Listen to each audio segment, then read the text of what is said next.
Hey, it's the Lateral Show live on the internet. If you're watching this, you can see me wave. Yeah, that's great. Yeah, but if you're not, then you'll hear this later as a podcast because that's how this normally comes out. But at any rate, it's the Lateral Show live, hosted by me, Herms. You can follow me on Twitter at HermsNFL. And as always, I am joined by the man of many... I don't know. That one didn't work. McLateral, say hi. Hey everyone. Beauty of going live, if we're going to try out a bit and it doesn't work, it's only got to be awkward. It's only awkward if you make it awkward. I heard exactly. I heard if that bits don't land, you get booted from the stream. Does that count for the host? I mean, I'm willing to boot him if you're willing to boot him. Oh no. Get him out of here. Here's the thing. I was going to say man of many orifices, but that was just not going to go well. You know what? If you had said that one, you might have earned the boot. Yeah, because is that technically true? Yes. But do I need to say that? Absolutely not. Nobody ever needs to say that. Nobody needs to hear that. But I don't know. But I feel like if you say that, Malcolm needs to have a spectacular number of orifices, which I assume he only has a 7.3. Okay. So that is a spectacular number of orifices. I take it back. Well, geez, I guess that my strange description of him would have been rather apt. Wow, okay.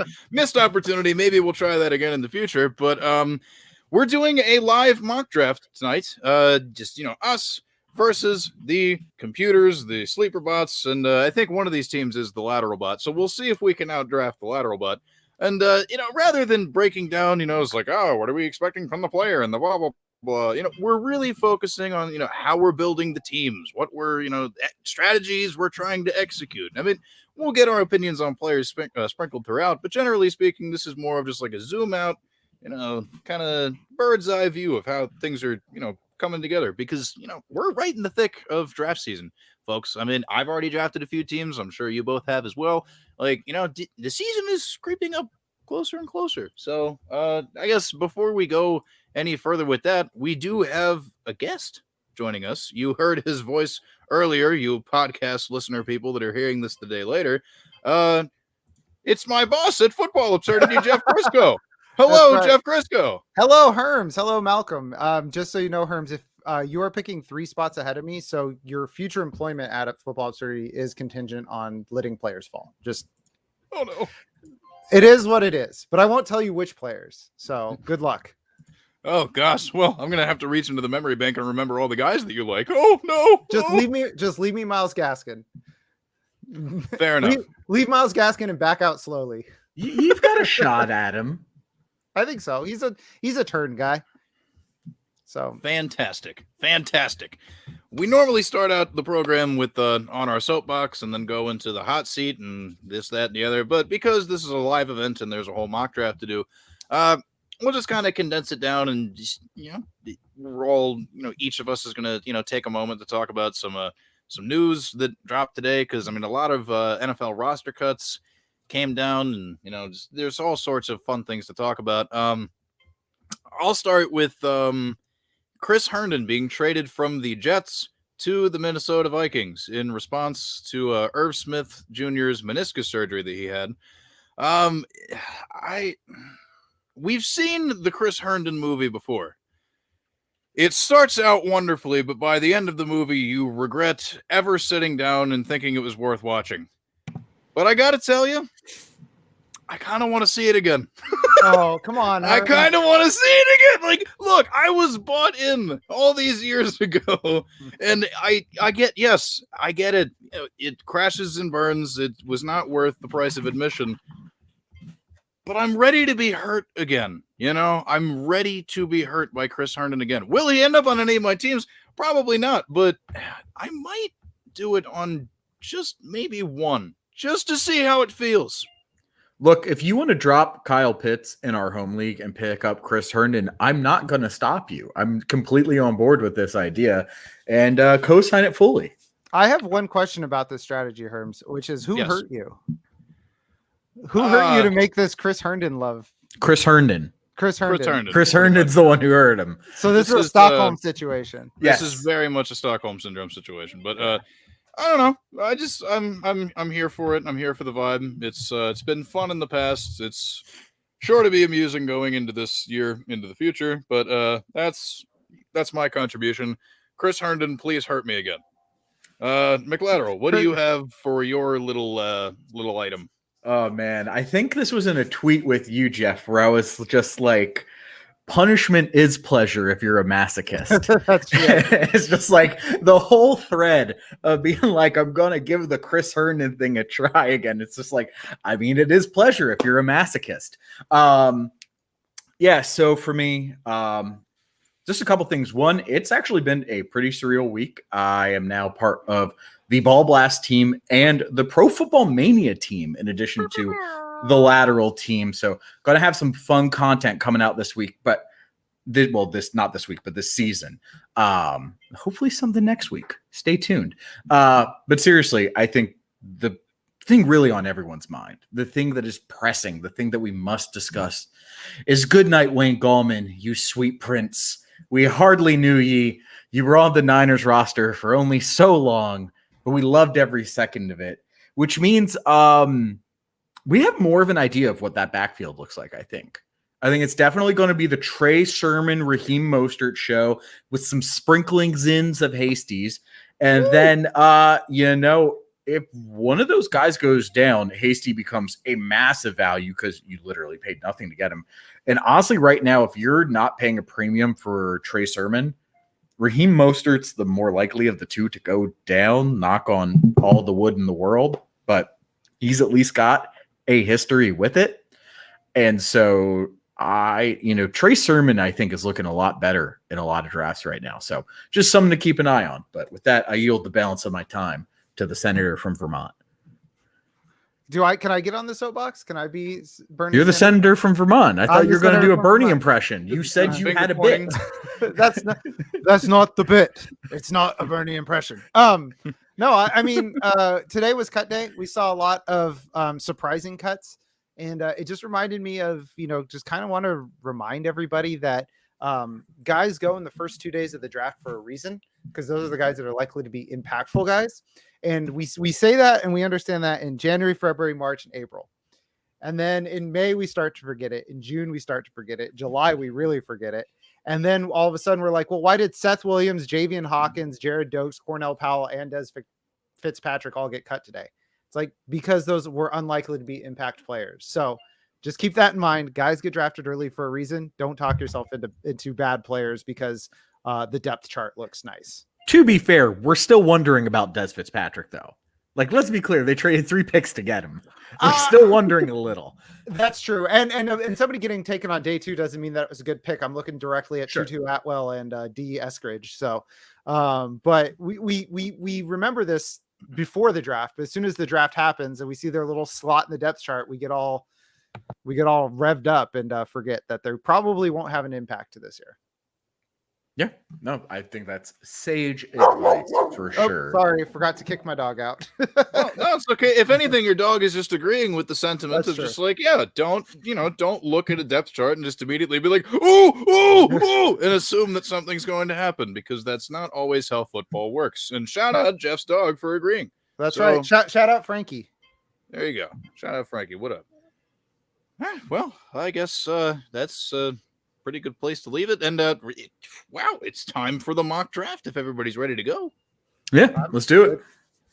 All right, here it comes, everybody. It's 4 human beings against computers. Let's see if we can do it. Son of a bit.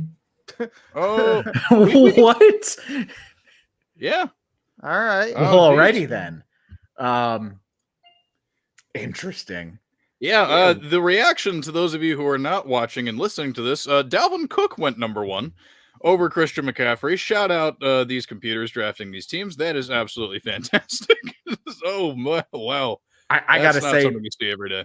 No, I didn't see that one coming at all. I would say otherwise things have been fairly normal. I don't think anyone going in the first round so far has been like crazy to view as a first round pick. Yeah, nothing out of the ordinary. And every couple rounds, we will pause the draft and talk through the things that we did. So, for those of you watching, for those of you listening, don't worry. The reason we're not recapping too much is just because we have a plan. We did a mock draft episode, however long ago it was, and we kind of did not nail it with the format, but we think that these changes will be good. So just throwing that out there for the sake of throwing it out there. Oodles and noodles of fun. Just all the fun you could ever ask for in the world, all the riches that your heart could desire. I left you Najee, Herms. I was And I considering appreciate him at that the greatly. third. Yeah. Question for you guys: who's your wide receiver one this year? The guy I just took, but we'll get to that in a minute. Mine would be mine is Devante Adams, but we'll get to that a little bit. So Malcolm, you drafted first of the three of us that are on the live show. And Cooter Doodle, at Cooter Doodle on Twitter, may or may not be joining us later. Hopefully she does. But if she does not, make sure you follow her on Twitter because she is wonderful and probably the funniest person to ever exist. And at the very least, she'll get to outdraft us tonight. Exactly. So correct. Have that going for us. But Malcolm, you drafted first of the three of us that appear on screen, whose voices that you can hear on the podcast. Why don't you go through and tell everybody what you started out with, where your thought process was, et cetera, et cetera. Just lay it on out. Yeah, so the running backs in particular, to me, they really come in tiers. I mean, all positions have tiers to them, but to me, there are incredibly distinct tiers with these running backs, and I think those tiers really matter in the first couple of rounds where you get a run of running backs typically.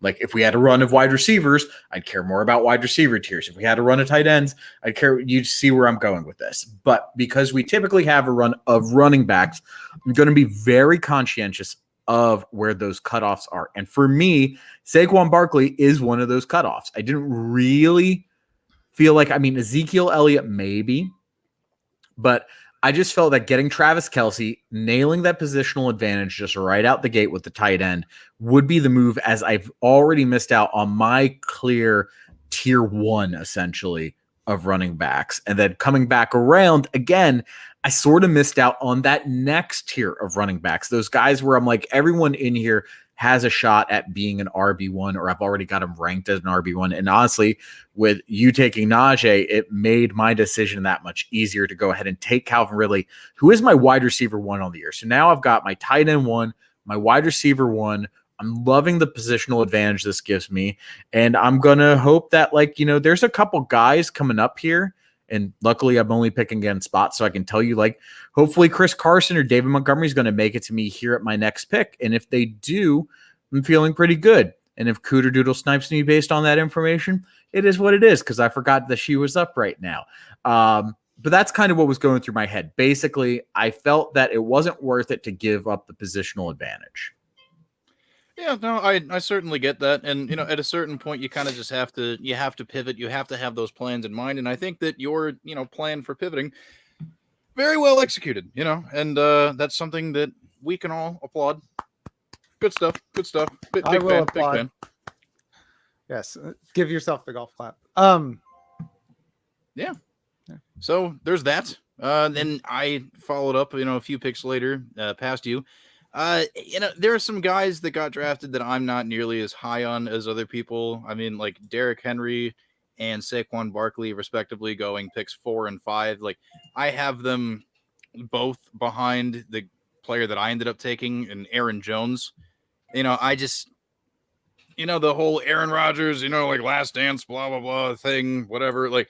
I have a feeling based off of just all of that and the fact that I think the way that Aaron Jones' contract extension was structured, there's a pretty easy out, not after this year, but the season after this one in 2022. I can see them just absolutely running him into the ground and just giving him all the work, all the stuff, all the things in the world. So I have him as my RB4, and I was like, wow, oh my gosh, he's, available to me at the 109. Of course I'm going to take, the guy that I have ranked higher. And then, coming back around, Najee Harris was available, and I'm contractually obligated to take Najee Harris anytime he is available to me as a lifelong fan of the Pittsburgh Steelers. There was a whole blood oath involved. I can't really get too specific about it, but obviously Najee Harris is the greatest player of all time and has not even played a single regular season professional football game yet. So That's my thought process. And also just, I like starting with a couple running backs if I can, because like the tippy top guys, there's a pretty big drop off once you get past the players that we define as workhorses that, just get such a majority of the team's work that like they're, even if and we've talked about it with, Najee Harris before. It's just like, even if the offensive line is really bad for the Steelers and blah, blah, blah, and if he's remarkably inefficient, blah, blah, blah, the volume is volume is volume, and volume is king. So just by that alone, it's going to be wonderful. I got two dudes that are going to touch the ball a ton, do a ton with it probably, and I'm really looking forward to it. So that's kind of where my head was at with that stuff. And then Jeff, what were you thinking? You picked at the turn, so you got the 112 and the 201. You got the back-to-back picks in this draft, so that's always a fun place to be. Yeah, and with the back-to-back picks, I went at the turn because I wanted to see like what decisions I was going to put myself into to really see who I liked where. Like if I was going to have to be like, oh, am I going to really reach almost a whole round on Kittle or Waller to get him here? And I realized I didn't want that in the second round. So I did take, like Malcolm said, the last of my, I guess call it tier 1A running backs, which is Austin Eckler. There's a drop off for me between Eckler and this like Najee Harris, Antonio Gibson tier. And the guy who was my wide receiver 1, but because Antonio Brown, or wide receiver 2, but because Antonio Brown has worse knees than I do, my wide receiver 1 is now Devante Adams. So just kind of started off balanced. Just want to see what it looks like, because at the turn, I don't want to get in a situation where I have to reach like a round and a half to get a guy because I'm kind of stuck at a position. So sound process, if you ask me. Makes a lot of sense. All right. So I guess with that, we're ready to resume the draft. Yeah, let's go for it. I'm ready. All right, here we go. Into round 3. What is up? Oh my gosh, yes. Oh, I really, I apologize for only having the 30-second clock, but at the same time, it keeps us on our toes. I really think that's Yeah, fun. It's work, to be honest. Low key, love what Cooter Doodle has done with her draft. By the way, Kamara Gibson Robinson is an excellent start. I have zero qualms with it. She's gonna have over 300 targets between those 3 guys. Yeah. And that's a great way to start your draft in the first 3 rounds. And all players whose names start with the letter A. You can't go wrong with the first letter of the alphabet. I mean, it's the first letter for a reason. It's right there at the top. Yeah. Pretty hard to argue that. All right. So I'll take the value here. There you go. Ooh, all right. Grab J-Rob. This will be fun to talk about. Okay. I like what you're doing here. And so I will, I'm not going to get my guy. I'm going to let him go. I'm going to get my other guy. Hey, there you go. You love to see it. Oh, geez. Oh, God. What am I going to do? Oh, well, I'm not sure, but I'll talk about it very shortly. Oh, geez. Actually, no, this is how the board fell. Okay, I'm going with it. I'm rolling with it. Fine by me. Interesting picks for sure. Also, I love how the sleeper AI is just like all on board with taking quarterbacks insanely early. That's one of my favorite things for sure. It's been all sleeper picks so far of quarterbacks. Full disclosure, I have no idea where the timer is. It's on your draft spot. Ah, okay. Yeah. It took me a second too. Normally I know, but like for some reason just it fell out of your head. These things happen. All right. Well, that was intriguing for sure. So, the third round starts off, up top with, the sleeper bots doing their thing, blah, blah, blah. And then it comes back around to Malcolm. What did you end up doing with your third and fourth round picks? So as I mentioned, I was hoping one of the running backs that I have in that top 12 or right around it, and David Montgomery or Chris Carson were going to make their way to me, and they did. So I took David Montgomery, who's my RB12, which love to get it. So it's got a top 12 RB to go with my top 1 wide receiver and top 1 tight end. And then Chris Godwin, another really good wide receiver, definitely top 12 upside, but I've got him firmly locked in my wide receiver 2 territory without any questions. So really, he felt like the best value to me at that particular spot. It seemed like I'd be getting more points week in and week out by taking that wide receiver there rather than reaching for a running back like a Darrell Henderson, for example, or a Myles Gaskin. Felt like it wasn't quite the time yet. I could wait and see what comes back to me in round 5, and we'll see how that goes. Yeah, no, I dig the vibe. I dig the vibe 100%. And, anybody who's listened to the Lateral Show knows that we are a pro David Montgomery podcast. This is something that, I think we can all get behind. That is fabulous, fabulous. You love to see it. With my next couple picks that I did, Darren Waller fell to me at the 9th pick of the 3rd round. I've talked about it exhaustively on this program. Darren Waller is my tight end 1 for the season purely because he will do basically what Travis Kelce does, but you can grab him without spending a 1st-round pick. Boom, sticking to my guns on that one. It's I'm all for it. And then coming back around at the 404, I kind of wanted to target receiver.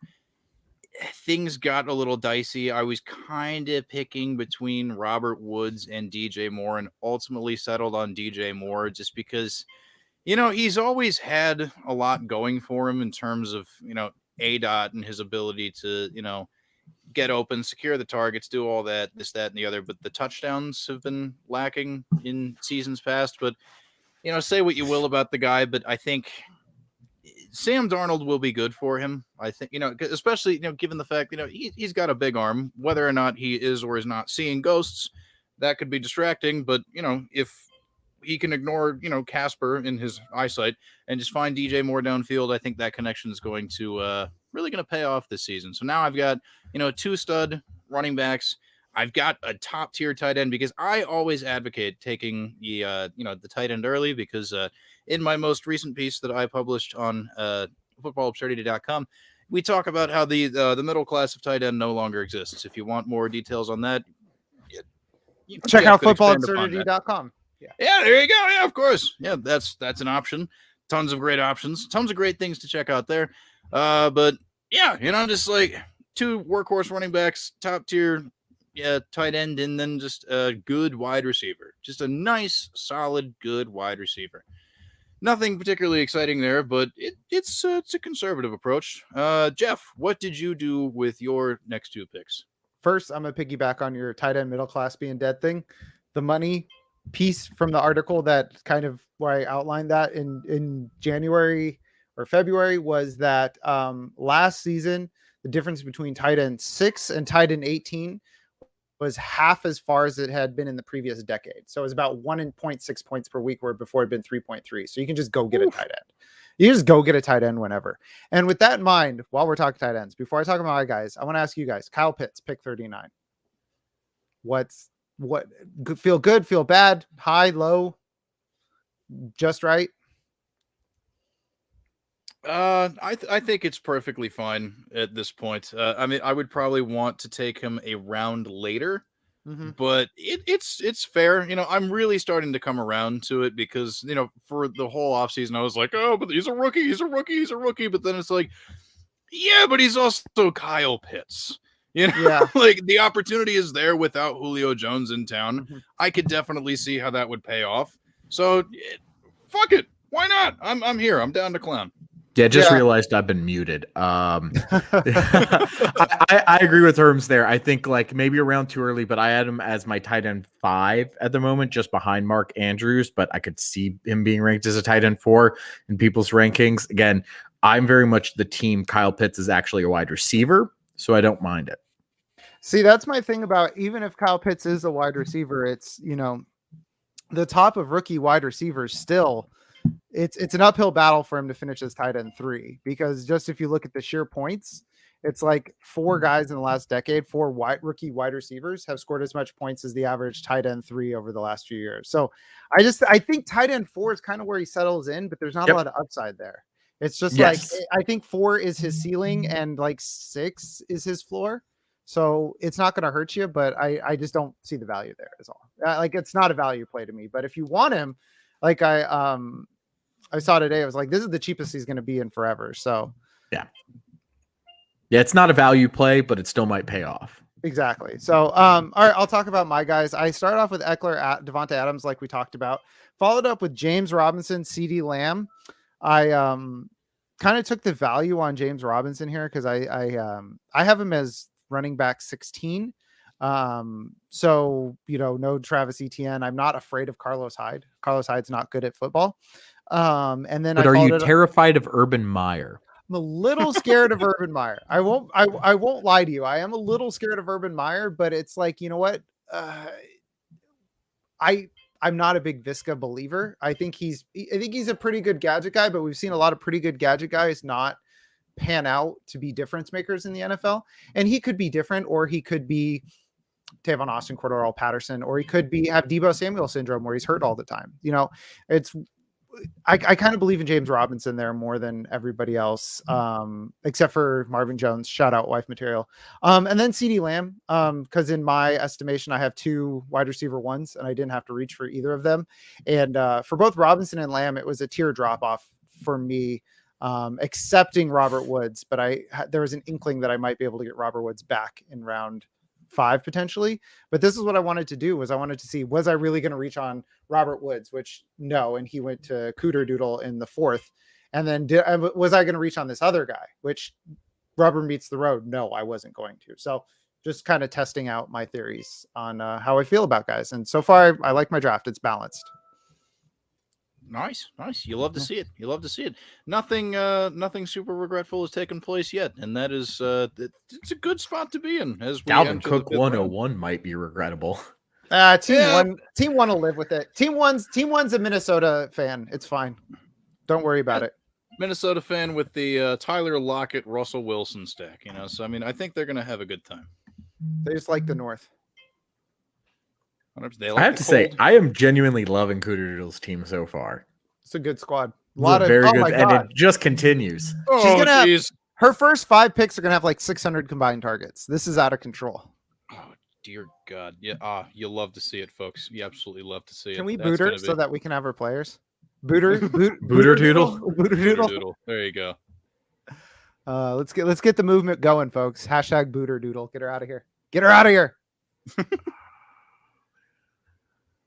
All right, guys. Time's running out. Oh, there you go. Scott. You love to see it. And my guy did not come back to me. My guy was Myles Gaskin. Shucks. Oh, yeah, I had a feeling. Oh, no. Shucks. The guy that I won't shut up about. Yeah. You had a feeling it might be him? Had a feeling it might be him. Yeah. So let's see what we're working with her. I don't love what I did, but I'm okay with it. I'm right there with you, because the guy I was debating about was Devante Williams, and I was just like, it feels too early. So I took Dak, which we'll get into, once things come around again. Yeah, I'm really banking on something falling to me here. That's kind of is just like, take the person that I really want and then just see what falls, which is something that I will touch on, because honestly, especially like if you pick closer to like one end of the draft or the other, that's a strategy that I employ often. Is just like pull out one of the little Jenga sticks and then just like, whatever happens. As long as the tower doesn't collapse. Well, Jeff's going to take Rojo here. No. I have to. I'm too. I'm trying to figure out what I'm going to do here, because TJ Hawkinson was still available in the 6th. Oh my God, I almost missed TJ Hawkinson. That's pretty good if you ask me. Yeah. So real quick, I just want to hijack the stream real quick. So people at home can see I'm wearing my Jimmy Garoppolo jersey. I just want to say, he is my quarterback. He is the starter, but we have gone a few drives here, so I do have to go ahead and switch. Put in Trey Lance real quick. Switch jerseys here. There we go. Oh man. There it is. There's my starter. There we go. Oh man. So much better for those watching, because is that necessarily going to be conducive to the audio format? Probably Absolutely not. But just imagine. It was very dramatic, his long flowing hair and muscles aplenty, it was absolutely fabulous. I mean, like, I've never seen a man more built than Jeff Crisco. I mean, that's right. That's a adoration you can leave on a podcast, not in a live stream. So 100%. But yeah, that was my big bit that I hope I didn't get kicked off over. No, I like it. I like it. That landed. That definitely landed. I feel good about that. Michael Thomas. Yeah, that's Bold strategy, Cotton. Yeah. Oh, Cooter timed out. And I will pause the draft to give her time to come back, and because it's time to pause to talk about what happened anyway. Okay, yeah, these were some interesting rounds. Rounds 5 and 6. Oh boy. Yeah, we'll start with Malcolm there. Taking the quarterback early, but I don't hate it, and the sleeper bots are seem pretty keen on just having quarterback fly off the board. So if you want to start there and then talk us through what you did in round 6 as well, definitely go for it. Lay out your thought process. I mean, it's the same thing we've been doing for the past half an hour. I think you've caught on by now. Yeah, so a couple things. One, oh man, I'm apparently on auto. I would like to be off auto. I was going to warn you. I was going to warn you before we started again. There we go. It's okay. So I had a queue. I was thinking about things, but ultimately Ronald Jones was at the top of my queue for that 6 pick. So I was okay with him coming off as the auto pick. But let's go back to Dak. So again, we talked about positional advantage earlier with Kelsey and Ridley, and Dak similarly provided me a positional advantage of someone who I felt could still be the QB1 in fantasy. And there really wasn't another QB available on the board. We're doing a 12-round draft. So I was just like, you know what? Round 5 is, I think, about the right time to take someone like Dak.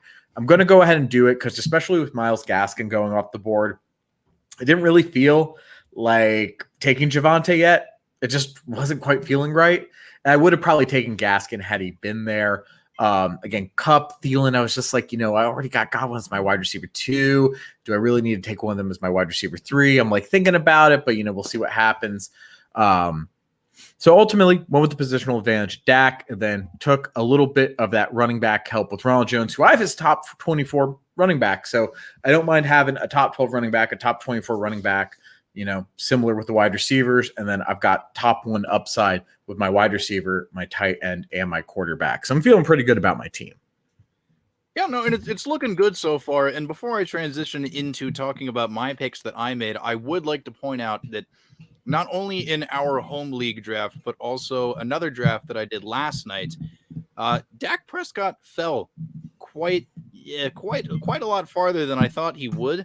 And I think, and I'm sourcing this from having done 2 home league drafts, but at least through those 2, it's like, are people nervous about the shoulder or something? Because I understand that that's been an issue and he's had some MRIs done, but I'm not going to put words in anybody's mouth, but I remember Stephania Bell saying she wasn't really that concerned about it, and she's a doctor. So, I don't know. I'm just throwing that out there. I think it's more the fact that we're not going to know much about his health status because of HIPAA. So, we're not going to really know what's going on throughout the season. And with some of these other quarterbacks, they haven't invoked HIPAA as a mythical thing that prevents them from giving away such information. And so we can trust their health status a little more. And, I get it. It's a reasonable concern. Yeah. But he is getting daily ivermectin treatments for it. So it should be okay. Of course, but yes. I think it's a reverse Hard Knocks bump where it's like the last time we saw Dak, his foot and his body were going 2 different directions. The next time we saw Dak, it's like 10 minutes in the first episode of Hard Knocks, he's getting pulled off the field because he's hurt again. They're calling the Texas Rangers to get this sorted out. And I think it's like a reverse Hard Knocks bump where people are just like, oh man, this guy's already hurt again. He's not practicing. You know what? I'm not gonna deal with this. Yeah, and actually, Herms, to your point, it now all clicks for me. Stefania was the one I heard talking about them bringing the Rangers in, and she said that was a good thing because it is such a baseball injury that he's dealing with that shoulder. That's why they specifically brought in the Rangers, because the Rangers staff would be more suited to deal with it than the Cowboys staff. But I agree with Jeff's point that I think it is this is a guy who we had question marks going into this season, and then we saw way too much of him, and so I think that is depressing his ADP. Mm-hmm. And I'm here for it because I've been able to land him on a couple teams at a good value. You landed him in this mock draft at a very good value.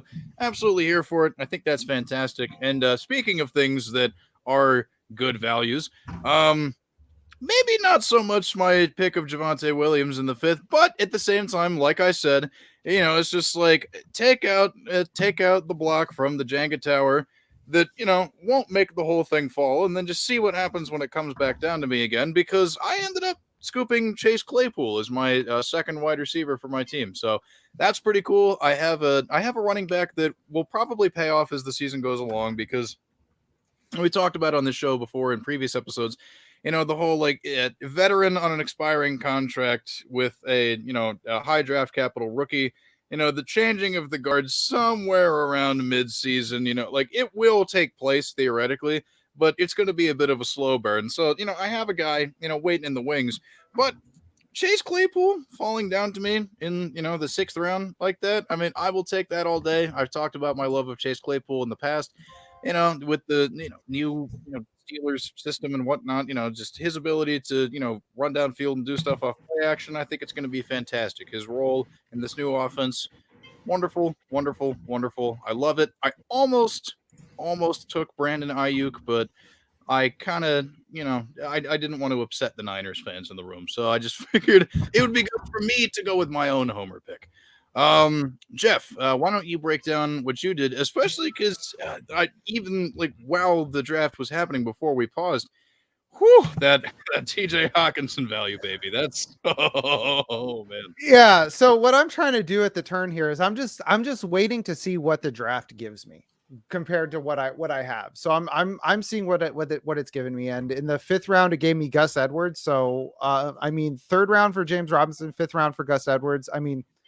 I basically moved Gus Edwards into my J.K. Dobbins spot because I'm a huge Gus Edwards fan.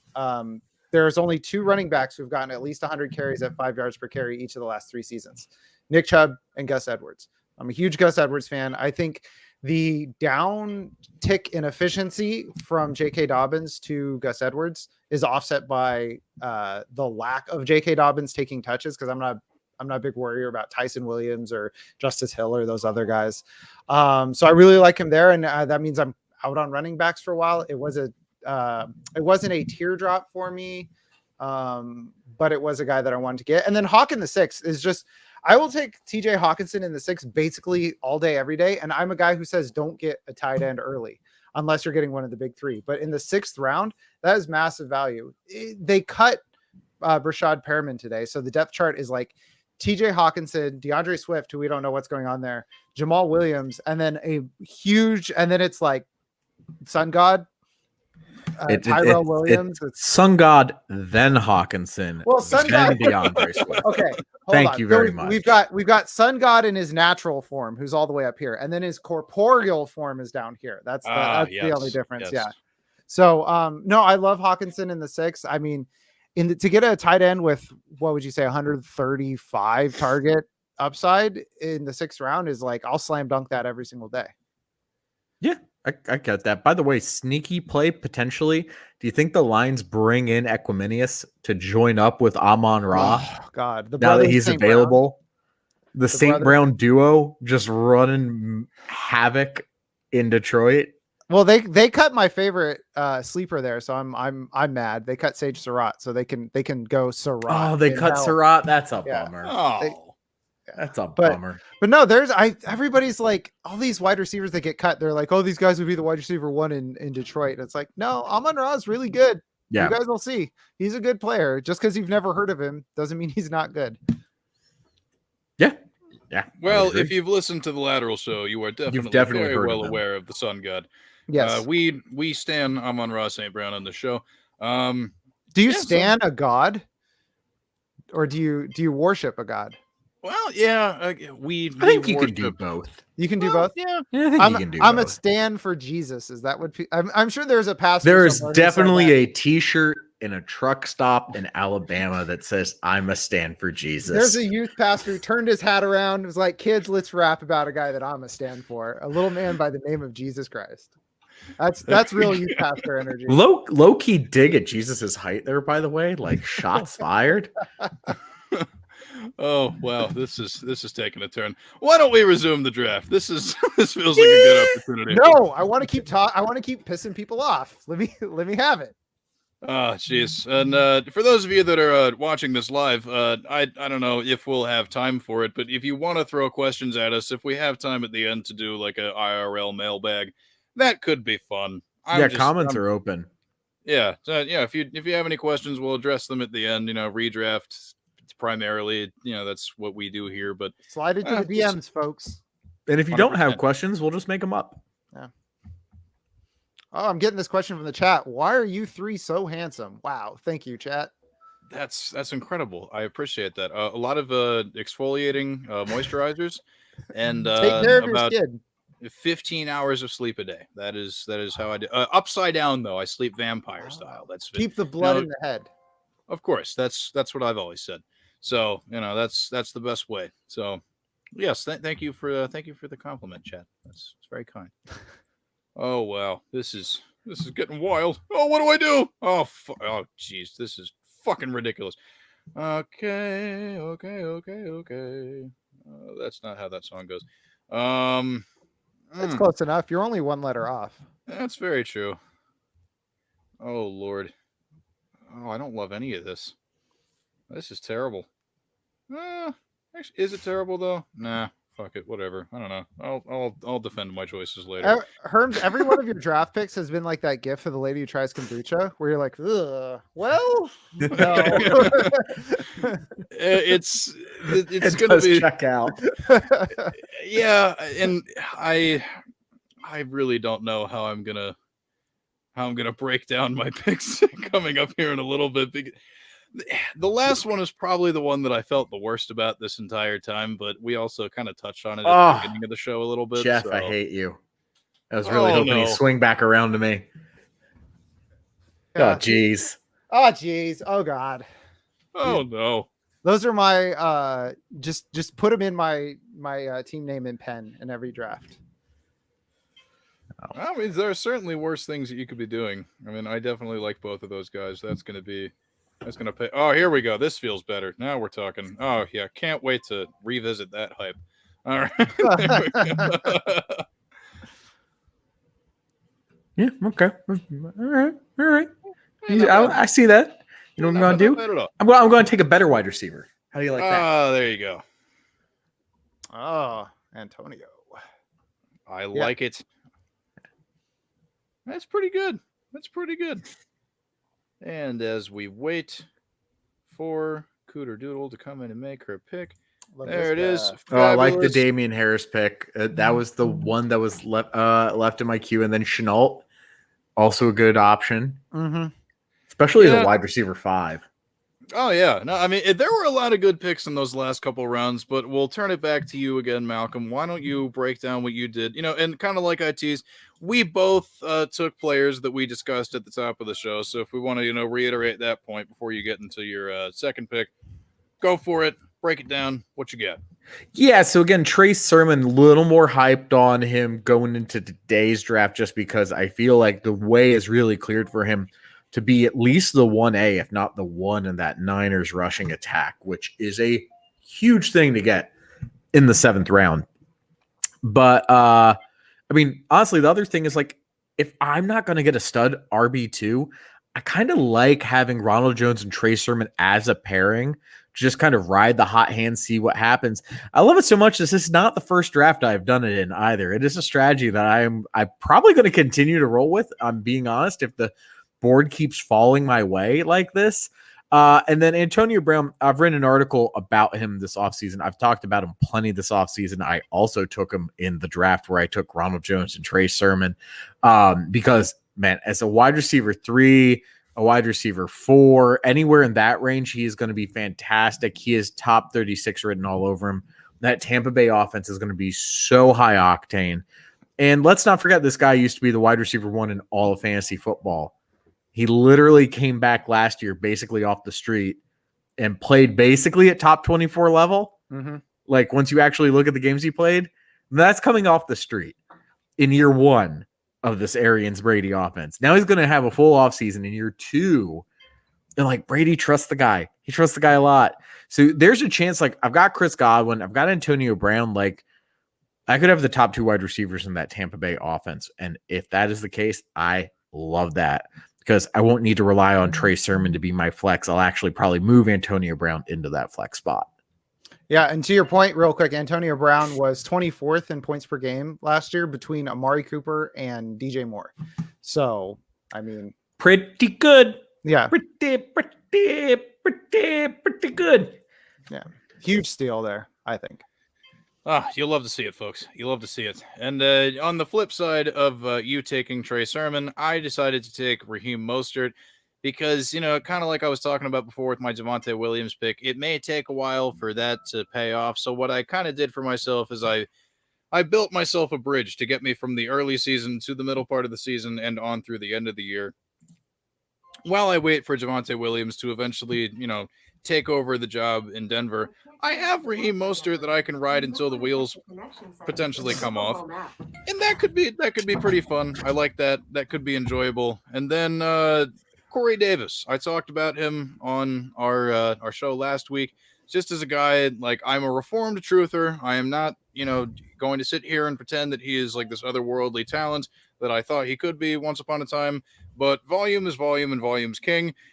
He should just have all the targets in the New York Jets offense, an offense that will be on the field a lot playing from behind because the New York Jets defense is terrible and they will have to throw to keep themselves in games. As my third wide receiver, I think that's it's a pretty good thing to have. So, that's I like how I've built my team so far. When we only have a couple more rounds left before we get the, full sit down, recap the whole thing, but so far so good. Jeff, you made a couple picks that angered both of us, but more so Malcolm specifically. So why don't you just go ahead and tell everybody watching or listening why you hate Malcolm? Earlier in the draft, Malcolm did take David Montgomery, who I wanted to come back to me instead of James Robinson. So there is that. Also Dak Prescott. So what I call this is turnabout is fair play. Also, sorry if my lateral bot showed up on the stream. All of a sudden, my Google Home just started talking to me. So I had to yank it off, but I took phrasing. But I I didn't even think about that. But for my picks, I took Brandon Cook 6 or 7-12, Ryan Tannehill 8-1. These are guys that I'm taking in basically every single draft because I have Brandon Cook's top 20 at wide receiver. People keep saying, "Oh, who's going to throw him the ball?" And it's like, I don't care who is his target competition there. It's Nico Collins and nobody else. They cut Kiki QT. Their wide receiver is what, Anthony Miller? Like it's bleak there for target competition. So, I love Brandon Cooks. I think, we're looking at 120 targets to him just because there's nothing else there. They're going to have to throw a lot. And as for Ryan Tannehill, he's just he's the most efficient quarterback in the NFL right now. From a running standpoint, he's the most efficient rushing touchdown scorer. He and AJ Brown just like roll out of bed, score 50-yard touchdowns. And it's just one of those things where in the 8th round, I have him as my quarterback 6. So I'm getting him everywhere because that's where that value standpoint stands for me. Is maybe I'm too high on him. Maybe I haven't adjusted because the man loves to get COVID-19. But, that's the joy of a mock draft is I don't have to sit there and go, God, he's out with COVID again in week 8.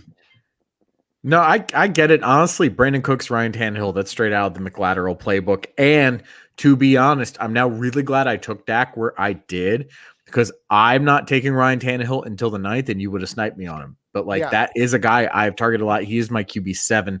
I totally get it. I think he has been a top 10 QB since basically week 3 or week 4 of the 2019 season. It's absolutely wild. And then Cooks, again, it's him and Nico Collins, I think, as far as the wide receivers go. I wouldn't even bet on Anthony Miller. And Nico will probably take some time to get used to things as a rookie. So, yeah, Brandon Cooks, I don't care how bad the targets are. He is incredibly talented and should be able to make the most of them. Yeah, and one last thing about Ryan Tannehill, I did not mention he did add a Hall of Fame wide receiver who had one of his most efficient just a little bit yards per target last year. So that might help. And shout out to Walker, Big Daddy Drix on Twitter. He pointed it out to me. I can't unsee it. The Titans at the goal line are unstoppable. They're like the Golden State Warriors, where it's like, oh, you got a double Curry, you got a double Clay, you got double Kevin Durant, you got double everybody. Because if you sell out to stop Derrick Henry, well, they're going to run a boot. And what's going to come out of that boot is Ryan Tannehill is going to either pass it to AJ Brown, which if you try to stop, he's just going to run it in. It's unstoppable. It's unstoppable. And 2/3 of the outcomes end up with Ryan Tannehill scoring. So what I'm hearing is Anthony Ferkser is Draymond Green. That's not There you go. too There bad. you go. You know, that's not too bad. He probably shoots like he has a backpack on. So Yeah. Well, there are worse things to be in that analogy. So shout out Anthony Ferkser, aka Draymond Green. Let's bring this on home. Why don't we? This is Stalling seemed to have paid off here. Cooter Doodle's back. hey, Hell yes. Absolutely wonderful. Absolutely fabulous. This has been thrilling. This really has. I think that this has gone fairly well. But oh geez. Oh wow. Actually, I made this 12 rounds. I said there were 2 left. There are actually 4 left. Oh boy. oh Okay. boy, I'm out. I quit. I mean, we can stop at the end if you want, or No, we I can mean- stop after 2 rounds like we've been doing. I think we're actually keeping pretty on schedule. I'm sensing that the bot picked that one for Cooter. I'm giving her the benefit of the doubt that she was not going to take Rob Gronkowski. Yeah, doesn't feel on brand for her to be taking Gronk there. Not at all. But bold- happens to the best. Bold of us. choice. I will say something that is on brand, though, is what I'm about to do. Oh, Oh, there it is. Never like getting back to material, ya. baby. Yeah, that's okay. We traded. We went blow for blow. That's okay. Yeah. There's certainly worse things. Basically, of my guys at wide receiver, I got 2 of them, so it's all good. I got one.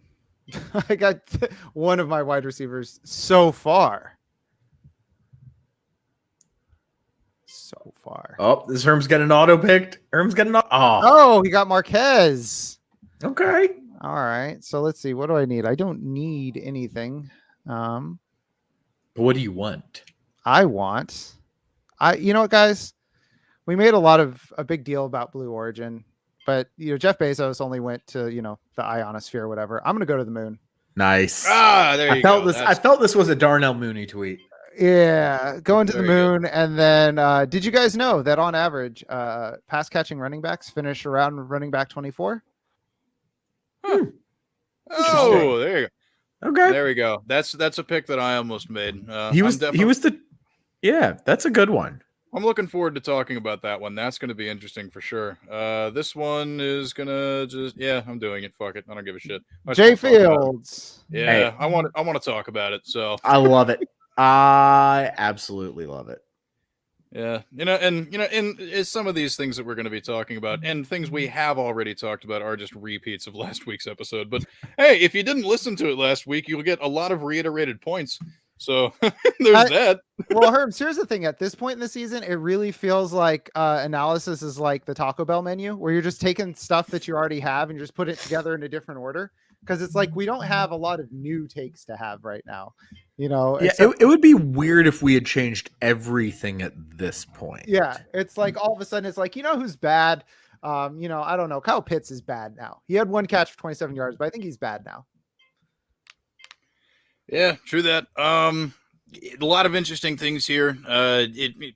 Several of our guys that we planted flags in last week's episode. Let's get it rolling again, keeping it in the same order we've had it going. Malcolm, take us through those last couple picks. I absolutely love it, especially because the last pick that you made is a guy that I think the public needs to start coming around on a little bit more, but that's just me. Yeah, so honestly, it was going to be Mike Williams or another wide receiver. Because I think right now we've entered the territory where the wide receivers are really the best values on the board, which is why I went ahead and took 2. Again, we're not doing kickers. We're not doing defenses. Basically, at this point, I'm in bench territory. Like, I've filled out everything else. I've got Trey Sermon as a backup running back, so I've got 3 running backs, and I'm just not ready to reach for that RB4 yet. Not when I can get guys like Marvin Jones and Mike Williams, who both have top 36 upside easily. Marvin Jones could be the wide receiver 1 on that team for all we know. They brought him in for a reason. I've been saying it all off season. To be fair, I thought he'd be the wide receiver 2 behind either Visca or Chark, whichever one it ended up being. But honestly, at this point, it really seems like Trevor Lawrence is loving that safety blanket so much that it may become the wide receiver 1, partially because the team's just not that good. Yeah. I don't think there's anything that inspires confidence about that team, and it's not really a knock against Trevor Lawrence. I don't think they're that well coached. I don't think they're that good. And it's going to be a real problem, and Marvin Jones may be the one to get him out of those real problems. And then Mike Williams is definitely an upside play as the wide receiver 2 in that Los Angeles Chargers offense, which will be nice and high octane, I hope. As long as he stays healthy, I mean, this is a guy that definitely has a 1,000-yard season written all over him. So to get him as my wide receiver 5 at this point, like totally on board with it. It allows me to cover my bases a little, hedge some bets with the Antonio Brown, Marvin Jones as my wide receiver 3 and 4, just in case I'm wrong on one of those guys. Gives me more flex depth that, again, flex can be a wide receiver or a running back. So rather than relying on running backs who aren't going to be as reliable, who aren't going to score as much week to week, give me some of those wide receivers in those high-powered offenses. Yeah. And worst case scenario, Malcolm, Marvin Jones is the second best player on wide receiver on the Jags because he and DJ Chark do the same things, but he is better at them. So it's like there's not a situation where DJ Chark is going to, unless this injury lingers, it's like worst case scenario is the second best wide receiver on this team. And he probably is the best because Laviska Shenault's a fun toy, but I don't trust him as a downfield threat. So yeah, you and I are in the opposite on that one. I like Visca because he has that Swiss Army knife ability. Yeah. Because he can both be the downfield threat and that shorter game. But I get where you're coming from. Yeah. But you know who else has serious Swiss Army knife skill sets going on? Somebody that truly can do it all, whether it's, breaking down the tape in the best way possible, all the humor that you could want in the world, on top of just having probably one of the best names on Twitter. We got Theo Yates? Is it me? No. Hey. I gotta be honest. I don't own a Swiss Army knife, guys. I don't have one. That's because you know a Leatherman's You better. do. You got Chanel. You've got at least one. That's I will true. say though, I heard you talking about Marvin Jones. I do love a good Marvin Jones pick. I love it. Yeah, we're all on Can't board hate with the it. Marvin Jones. Can't hate it. No, it's pretty good. And hey, before I get into talking about my picks, is there anything that you would like to break down from your team since you have not been able to speak for yourself the entire time? I'm loving it. The Aaron Rodgers was a fat finger pick, and I meant to pick Jerry Jeudy there, but I still like it because it's redraft. Yeah. But no, I'm feeling good about it. I probably need to go hard running back, but oops. But I like it. Okay, so Cooter, I have to ask you then. The Rob Gronkowski pick, was that actually you? That was purposeful, yes. Wow. I have been taking him late. If I'm waiting tight end, I feel like his floor is safer than some of those later guys. And so he's one that I'm taking. If I like, what round did I get him just now? 9. Yeah, like round 10 or so, I'll take him there. Is that because of the connection with Tom Brady? Because I felt that he was particularly touchdown dependent. So yeah, I'm but curious. So I think all tight ends are at that area, right? Once you get past those top few, they're all touchdown dependent. So I'm taking him in some league just because I feel like for a redraft, it's fun. They have the connection. So his floor, in my opinion, is safer. But I mean, I can't hate the Noah Fants, the Gesicki's. I can't hate that either.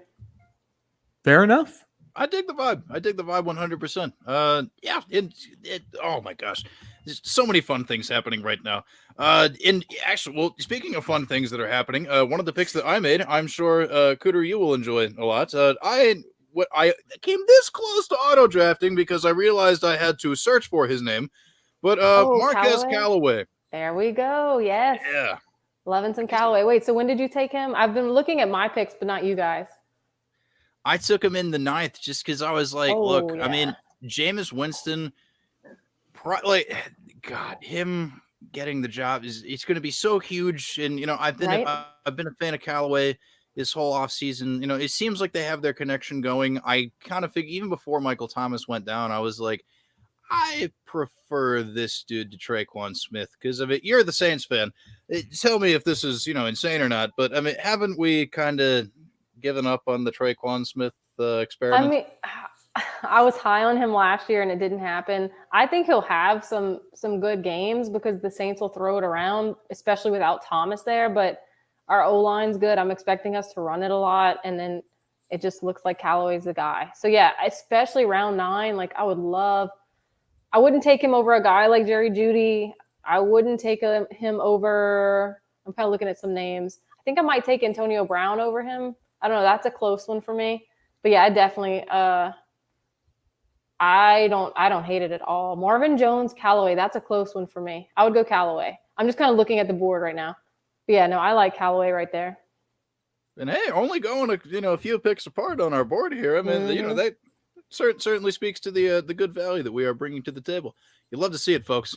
And then after that, I went ahead and snagged Justin Fields.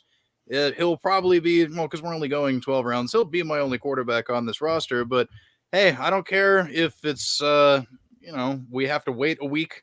We may only have to wait through the first half First quarter, of the primetime game against the Rams. Because, I mean, if Andy Dalton just gets completely obliterated and looks terrible, we may see Justin Fields sooner rather than later. And if you look at their stats in the preseason side by side, I mean, it's very, very clear. Shades of Matt Flynn, Russell Wilson back in the day, the whole thing. They'll say one thing, but we know that one guy's a lot better than the other. It's, one of these things is not like the other. Andy Dalton is nowhere near, the level of upside that Justin Fields can bring to the Chicago Bears. And honestly, with the way that you're drafting Herms, if that's your QB1, you could obviously follow that up with a Cousins or something else and still be okay. Winston, you know what I mean? Like, you can follow it up and have somebody to start until he's ready. It's funny you mention exactly that, because to quote some jackass on Twitter, just took Justin Fields as my only QB in my home league. Ask me anything. And I am doing exactly that. Because I am that jackass. I drafted Justin Fields, and I'm going to pick Kirk Cousins right up off the waivers because he gets Cincinnati week 1. Mm-hmm. It's a prime matchup. By the way, for you DFS people out there, I just entered this one DFS competition on Yahoo, and I was able to stack Cousins with both Thielen and Jefferson because of the way the values are currently right now. So if you're able to do that in DFS against the Bengals, I mean, it's, just like, I'm not a DFS expert, so take it with a grain of salt, but it seems like a possible good idea to me. Maybe Chris Herndon. Who knows? I don't know. No, not Chris Herndon. Never. Willing it into existence, people. I'm willing it into existence. Please stop trying to will it into existence. All right, fine. I will cede. I will cede my time to mostly because there's going to be a Hill. ton of Chris Herndon truther zombies that come out of nowhere. If he scores like 3 touchdowns this year, they'll feel vindicated. Very true. Jeff, why don't you go ahead and break down what you did? Oh yeah, so I took Darnell Mooney and Jamal Williams. I'm kind of in the depth part of my draft, and I wanted to make sure that I got Darnell Mooney before Herms. And then 2, Jamal Williams. It's just, Walker and I worked on this big project about pass catching running backs, and they are the value late in drafts. They're usually after pick 100. They're around pick 120, 125. They always finish inside the top 30 at running back when they hit. So they're just like a cheap upside play that people don't think about because they're not sexy. They're not, they're not an AJ Dillon. Oh, if everything goes right type pick. They're just solid upside guys that you just plug and play. So that's why I got Jamal there. Very much, the Herms of running backs, just like, maybe not the most, not a lot of sex appeal going on, but it's reliable. You know that it has all the things that you need. Do you also watch anime and think that a hot dog's a sandwich? Because those are both true of Jamal Williams. Yeah, I'm definitely team hot dog is a sandwich. Anime, I mean, I really liked Full Metal Alchemist Brotherhood, because I was told that if you're going to watch Full Metal Alchemist, it's better to watch Full Metal Alchemist Brotherhood because it follows the manga more closely. So I don't know, throwing that out there. Random anime facts with Herms. I don't know. Herms acting like he doesn't love anime. Hey, well, we're gonna have to bring my younger brother on the show at some point if we really want to dive into that topic. That's way more him than me. But also something I want to highlight about the Jamal Williams pick. There is some uncertainty about DeAndre Swift's health in week 1. Mm-hmm. So even though the matchup is not super ideal, if I remember correctly, against the Niners and the defense that should be healthy and ready and raring to go. 15 touches or so is 15 touches or so. I mean, he could have immediate impact as a guy that you can plug in. Like, even once DeAndre Swift comes back, I mean, they've talked about it a lot. Jamal Williams seems willing to eat people's kneecaps. That's step 1. It does seem he does wipe his own ass. That's step 2. And He checks They've all the talked- boxes. But exactly. does he they'll drink split a little 2 bit. double shot venti like Starbucks coffees? Oh my gosh. Oh, I can't. You're gonna have That to a Dan reshare Campbell that move? video. Yeah. There's a video on Twitter. This one guy, Dan Campbell, described his Starbucks order, and I think it's like 2 venti coffees with like 2 additional shots of espresso. It's absolutely wild. And the guy tries it. He does not even get to the second one. He's like, I'm in bed. This is not okay. The more I hear about Dan Campbell, the more I love him in the Jim Tom Sula mold, where it's like, oh, you're just a cartoon character. Oh, he's fantastic. He's Yeah. one of my favorite coaches in the league, without question. I'm gonna go ahead and resume the draft here, but Yeah, go shout for out it. Dan Campbell if you're listening. Please come on the show. We would love to have you. Please, Please don't Oh my bite God. any kneecaps if you come on the please show. come on the Lateral show. I would love that.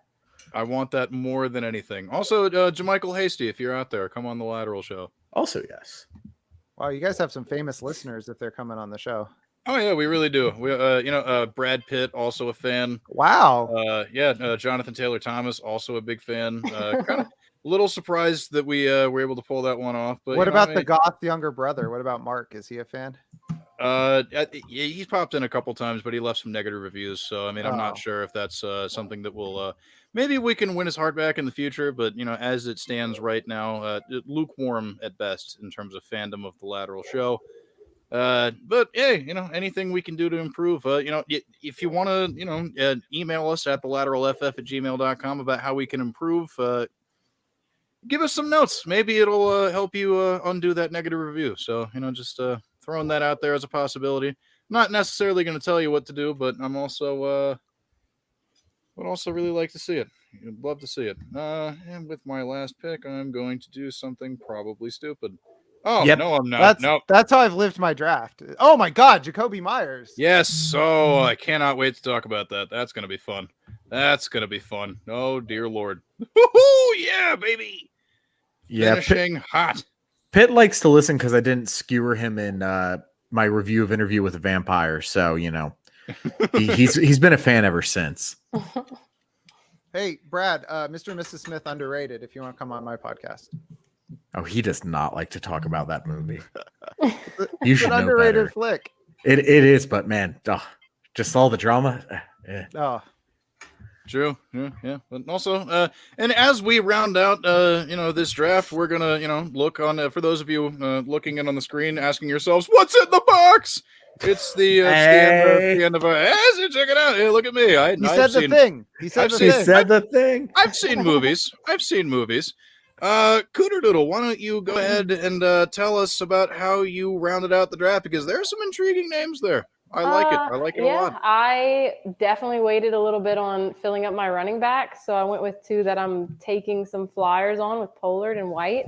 And there's a few more out there that could end up being something later, or I could, if this was real, I could trade a few of my wide receivers because I have way too many good ones out there. So, yeah, I'm stacked at wide receiver, so I kind of waited a little bit on running back.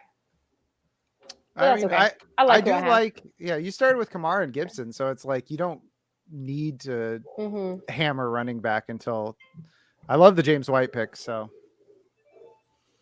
No, And you made the decision for me, Jeff, because you took Ramondre, right? Yeah. Yeah, Steven season. It's Ramondre Stevens season, baby. Let's What go. up, baby? Oh, to the moon. Oh, that's just absolutely fabulous. You love to see it. Malcolm, why don't you go ahead and describe what you did? Yeah, so I took what I thought was the highest upside wide receiver on the board there in Henry Ruggs, who honestly, if we really look deep, there is a universe in which Henry Ruggs is a top 12 wide receiver. Again, is that most universes? No. I think the TVA is pruning that timeline. Yeah, but it's not impossible. This guy has first round draft capital. He's incredibly quick. He has shined in the past at Alabama. Will John Gruden appropriately use him? Who knows? But it's not like Derek Carr can't throw the ball. It's not like the quarterback is a liability there. So if they utilize him properly, which I say, it's more of a Brian Edwards thing than a Henry Ruggs thing necessarily, but like getting rid of John Brown seems to indicate that they might utilize Ruggs and Edwards more. And so Ruggs, he's got a lot of potential. And to get him as my wide receiver checks notes, wide receiver 6 in the 11th round, like the upside there is unreal. So I love getting him. And then, as I said earlier on Twitter, if you caught it, Chuba Hubbard is officially my top rated handcuff at this point. Mike Davis was a top 12 running back with CMC out. Mike Davis is an average running back. Chuba Hubbard can at least be a top 24 running back if CMC goes out. And while I am not projecting injury for CMC, he is someone who did have some injury issues last year. If they were to recur, spring up again per chance, then like Chuba Hubbard in the 12th round will seem like an absolute league winner. And you know what? If Chuba doesn't pan out quickly enough, I can always pivot to something else. Chuba's a good pick from a thinking about real life NFL logic standpoint too, which is first year with the coaching staff, CMC went down because they hammered him with touches. He came back, hammered him with touches again. He got hurt again. Now there's an extra game. It could be a situation where they do scale him back just a little bit, just so they can actually have him around. And that would give Chuba some standalone value, even without the handcuff. So from a real life, like looking at it like an NFL perspective, that's a pretty good upside flyer to take. And like you said, if it doesn't pay out, you can just flick him. He was free. Yeah, the other guy I kind of thought about there was Devante Booker, because it seems like Saquon's week 1 status is very much in question at the moment. So like there is a league where I tried to work out getting Devante Booker and did so earlier today. It's like, if he's on your waiver wire right now and you've got someone you can give up for him, maybe just drop that person and pick up Devante Booker, because worst case, you just have another droppable piece because you used a droppable piece to get Booker. Best case, you've got Saquon's replacement for a week. A win's a win, man. Take it where you can get it. And like we were saying earlier about Devante Williams. No, Jamal Williams, my bad. Yes. Yeah, and if Saquon comes back, I mean, Devante Booker is the type of guy you drop for a kicker right now. Because if he comes back, then no harm, no foul. Go get Robbie Gould. Yep. There you go. Shout out Devante Booker. Shout out Chuba Bubble Tape, Chuba Hubbard. Big fan of that one. I went ahead and rounded out my team with Sony Michel because, hey, fuck it, why not? I don't know. I believe, because I believe far more in Darrell Henderson. But at the same time, Michel's decent. I mean, he could at least be enough of a nuisance to occasionally put up good games. I don't know. It's like a bye-week filler spot start type situation. I could do a lot worse at this point. Although I really wanted Philip Lindsay, but one of the sleeper bots took him directly before my pick. So fuck you, sleeper bot. And then my last pick, Jacoby Myers, especially with the news that we made it an hour and 12 minutes into the show without talking about Cam Newton's not on the Patriots anymore. So Mac Jones is going to be the starter. Wow, we really almost went the entire show without acknowledging that. That is impressive. Look at us. This is why we get paid the big bucks, folks. But Jacoby Myers in what was a very, very bizarre season for the Patriots last year, balled the fuck out without scoring very many touchdowns, and now he has an actual quarterback.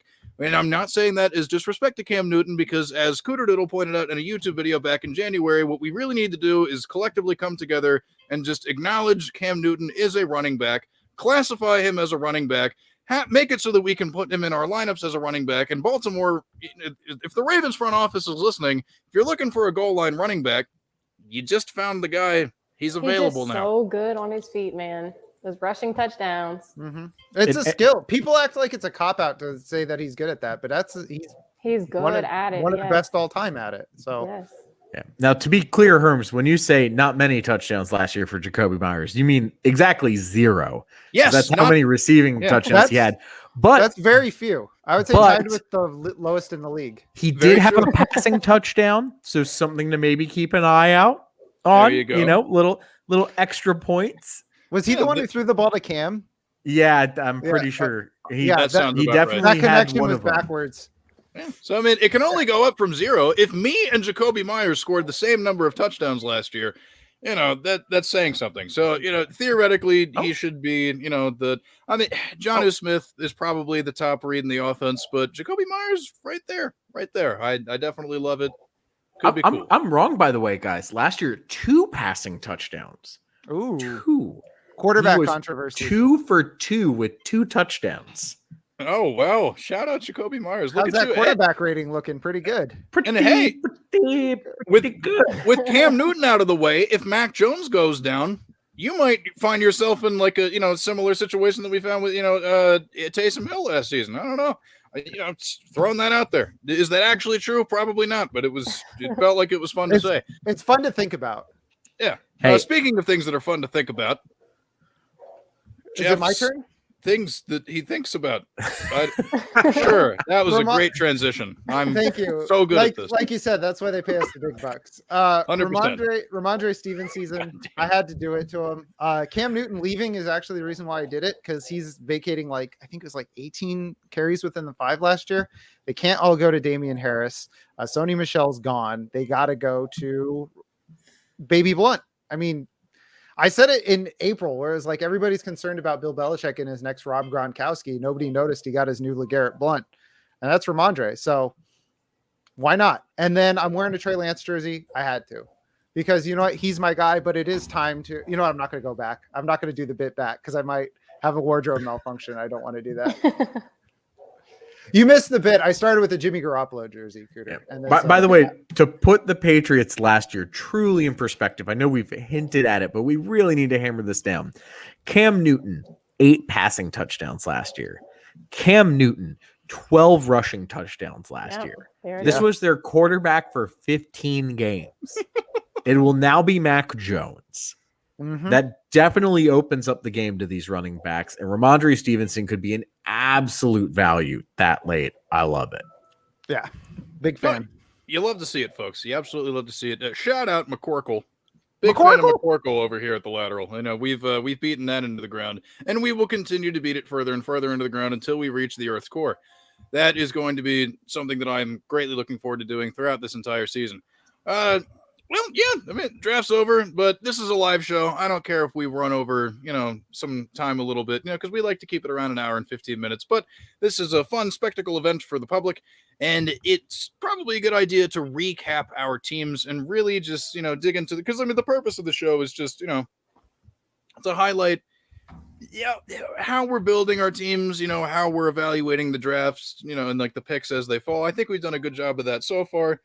So now we're just going to round it out, go over just our rosters as a whole. We'll start with Cooter Doodle. If you just want to talk through your team, tell us how you're feeling, give us any sort of fun anecdotes. If you have any fun, like ravioli recipes you want to pass along as well, please let us know. I don't know, but yeah, just we'll start with you. What do you got? Yeah, I don't know. For redraft, I like to wait late on quarterback, but I don't hate the Rodgers at this pick. If I would have waited longer, I would have been okay with, like I said earlier, like a Tannehill or a Stafford. But I feel confident. I have 2 really good starting running backs. My wide receiver core is strong. Like I said, with those tight ends, at some point they're all kind of touchdown dependent. But I think Gronkowski has a better floor in some instances there. So I feel pretty confident with this team. Any team that starts with their 3 wide receivers being Allen Robinson, Robert Woods, and Deontay Johnson is doing a good job. Yeah. It's doing the thing properly. I mean, Lord, It's a comfortable assessment. Oh God, I mean, can we trade teams? I'd like to trade. The more I'm looking at this, it's like, geez, I should have done that. Oh God, what did I do? Hey, Oh, you have Callaway. That is true. Okay, all right, that'll stop me from crying myself to sleep. Malcolm, why don't you take us through your team, revisit that journey one more time, and if there's anything you want to highlight from it, please tell the public. That's literally what we're doing this for. Yeah, so I guess the name of the game here is positional advantage and best player on the board. So Kelsey, really, these were positional advantage plays. Montgomery, to me, he was the best running back on the board at that point. And somewhat in line with the wide receivers I could be taking at that point in terms of tiers going. Like, May, Mike Evans, or Terry McLaurin score more points than David Montgomery? Sure. But David Montgomery, I have as top 12 running back, so I'm happy to get him as my RB1. Given that I've got Kelsey and Ridley, my tight end 1, and my wide receiver 1 overall as my first 2 picks. Godwin again, great wide receiver in a high-octane offense. Top 24 for sure with top 12 upside. possibly top 5 upside. Let's be honest, that Tampa Bay offense is going to be insane, just like the Dallas offense. And Dak Prescott in the 5th, it's like not what I was initially thinking going into this draft, but again, positional advantage. He's the last quarterback I saw that really had that QB1 overall potential. He was my QB1 overall until he had that shoulder injury. So I do like being able to get him there. And then Jones and Sermon, I'm kind of platooning there, seeing what falls out to make up for passing on RB that far, but I'm okay with that. Ronald Jones, my running back 24, 23, somewhere in that ballpark. And then Trey Sermon, who continues to just rise up my rankings. I think he's truly going to have a real role in the San Francisco offense. So I like getting him there, especially because as maybe some people get injured, he could pay out more and more. And Raheem Mostert, who I still feel like maybe you panic took after I took Sermon, Herms. Very on purpose. Very on purpose. But like Mostert, he's someone with an injury history. So having Sermon, who now with Wayne Gallman out, could seriously see a large part of Mostert's role get absorbed with Gallman gone, with Jeff Wilson out, with Jermichael Hasty not quite filling that same ability, kind of playing a bit of a different role in that offense. I like Sermon there. And then I just went with a slew of wide receivers with upside, with potential, and like Antonio Brown, Marvin Jones. These are guys who have been like top 24, even top 12 wide receivers, even the wide receiver 1 in the past. In the case of Antonio Brown, I like them a lot. Mike Williams, Henry Ruggs, more dart throws, but still with significant upside. And then Chuba Hubbard, my best handcuff on the field, felt like taking him there because I didn't really see another running back that I wanted to go for. I'm only going to play 2, I would say, with this roster construction, and that's fine because of the wide receiver depth that I have. So, yeah, that's pretty much it. Positional advantage and best on the board. You love to see it, folks. You love to see it. And on to breaking down my team. I mean, this is pretty much the quintessential Herms redraft team. You will find that a lot of my rosters look eerily similar to this. Maybe not exactly the same players, but some familiar names and just generally the type of construction that I like to go for. I am team early tight end, one of the big 3. Got to make sure you have them on their roster. We've talked about it, ad nauseum in the history of this show, and also just in writing that I've done either here with Football Absurdity, just a whole bunch of other shit. Like seriously, like Darren Waller, Travis Kelce, George Kittle, or we talked about it a little bit. If you want to justify Kyle Pitts as one of the guys bubbling into that range as we head into the future. But that's again kind of already exhausted that. But yeah, I mean Aaron Jones, Najee Harris, Darren Waller. I couldn't think of a better start. And then after that, basically like I described the entire time I was doing this, because I'm picking toward the back part of a round and have a quick turnaround. My whole thing is just like pull out the stick from the Jenga tower, make sure it doesn't fall. But then see what else, see what falls to you, because, you don't want to have the draft being the Jenga tower completely fall apart by the time it comes back to you. So you have to be a little careful. So it's just like, I alternate picks, like careful, see what falls. Boom. Okay. I like that. Then, be a little careful, see what falls. Boom. Okay. I like that. And that ended up with me landing DJ Moore, Devante Williams, Chase Claypool, Raheem Mostert, who I did take on purpose, Malcolm. Sure you did. Sure you did. Like I described before, it'll take a while for Devante Williams to pay off. Raheem Mostert will probably be better toward the beginning of the season. I built that bridge to get me over the entire season. I feel decent about that. And then, Corey Davis, Marquez Callaway, Jacoby Myers round out my wide receiving core, just like tons of target opportunity between the 3 of them. I think that they provide safe floors. I really like what they can do for my team off the bench. Sony Michel, because fuck it, why not? Turn down for what? YOLO. And then Justin Fields. I think I heard Matthew Berry say that exact thing about him. Fuck it, turn down for what? YOLO. I heard that on ESPN. So very, very true. I think that was actually his fantasy life account on Twitter that said that. I wonder who said that. We may have insider information. They can neither confirm nor deny, though. I'm literally going to throw that in sometime next week now. Just as like a shout out to you guys. And I cannot wait for it. Love it. You love to see it, folks. But yeah, so that's how I do this. There you go. Just cracked open the skull. You've seen my entire brain. This is how things work for Herms and redraft. Jeff, I mean, I think, you've been consistent with your strategy the entire time. I admire the fuck out of it. We should recap it for the public. This is it's a good looking squad. A lot of handsome fellas. A lot of handsome fellas. A couple guys that I'm uneasy looking at just because my brain still hasn't turned off the existence of Travis Etienne and J.K. Dobbins. So, I mean, Yeah. Right now, by my reckoning, I got 3 top 20 running backs, 3 top 20 wide receivers, and I can't be mad at that. I just kind of took what the board gave me, waited for tiers to drop. That's really where I kind of made my picks. I let the board make the picks for me. So going Eckler, Adams. If Eckler can stay healthy, he's got top 3 upside, I would say. Devante Adams, he's going to regress in the touchdowns, but with AJ Brown being hurt, he's got to be the wide receiver 1. James Robinson, we know exactly what he can do. Gus Edwards, as I mentioned before, just extremely efficient guy. Love to get him there. Hawk was a steal.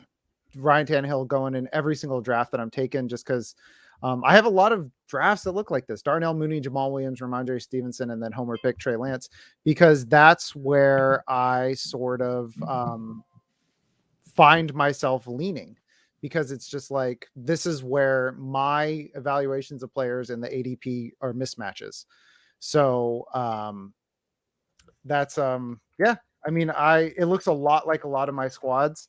I think I ended up with on our DNO draft, Malcolm, I think I ended up with Ryan Tannehill, Brandon Cooks. I want to say Jamal Williams, like just a lot of the same guys everywhere. So No, that does check out. I can actually, while somebody else keeps talking. Oh, I'm good at that. I'm really good at that. That's actually the thing that I do on the show. So basically, for those of you that have never listened to a podcast before, what happens is at minimum one person, sometimes a group of people, will talk and you listen to them. It can be about any subject. In this case, it's about fantasy football, but I mean, I've listened to podcasts about politics or music, or I have a movie podcast. I have a movie podcast. Reactionaries podcast.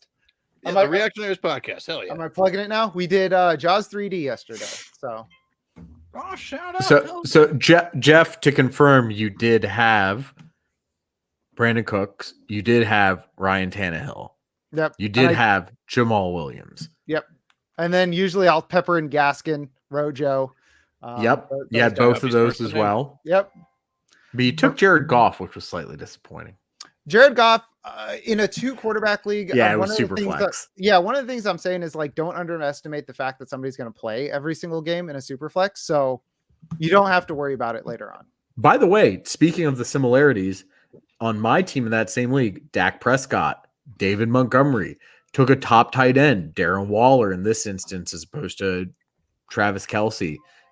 Definitely. Oh, and some Henry Ruggs sprinkled in there. So we have been practicing what we preach for the most part. And that's kind of the value. You gotta do. Exactly. And that was the value of doing this show. And that's why I'm really glad that we did the show that we did.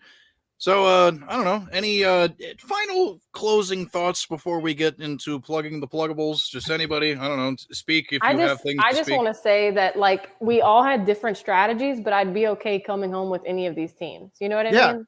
Like, we all made smart decisions regardless of the initial strategy. And so to me, that's fun because it wasn't like anybody just bombed a pick, Well, except for team one. Team one kind of screwed that. Oh, taking Dalvin Cook over Christian McCaffrey. What are you doing, team one? I guarantee that was probably the lateral bot. The lateral bot picked one of these teams, and I guarantee you it was the lateral bot. You know who I don't want as my RB 3 and 4? Michael Carter and Devin Singletary. That does not inspire confidence in me. So what I'm hearing here is, if we end up in some sort of Matrix or Terminator scenario, we have to play them in fantasy football for the future of humanity. The Vengeance shall be mine. Let's do it. All right. So we have a plan. Yeah, and we'll collude. Don't worry, we'll collude for the future of humanity. Very true. Because I think one thing that, because I mean, our robot overlords don't seem to be particularly interested in early tight end. So I mean, the lateral bot is with team one. I mean, the lateral bot for sure, and then team 10 picking after me, Kyle Pitts. But I mean, the fact that in this Terminator scenario, they let TJ Hawkinson fall to you. Yeah. Jeff. I mean, we have that going for us. We have at least, at minimum, that one advantage over artificial intelligence. So I'll take it. I will as well.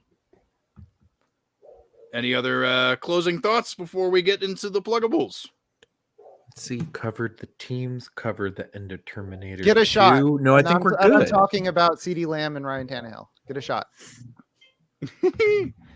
All right.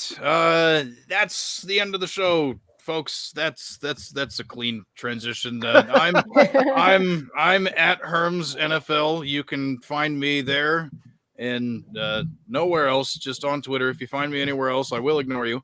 Just please respect my privacy. But yeah, I do things here. I also contribute to Football Absurdity, where my boss Jeff is in charge. We published a piece about my love for Gerald Everett recently. It's a fairly compelling argument, but I'm also incredibly biased in that because I wrote it. But if you want to check it out, footballabsurdity.com, pretty cool. At FBallAbsurdity on Twitter. There's that thing. Yeah. So, Malcolm, tell the people what they need to know about the things that you do sometimes. Well, it's your boy McLateral, aka McLateralFF on the Twitter. You can find me there, or you can find me at The Lateral, which is thelateralff.com.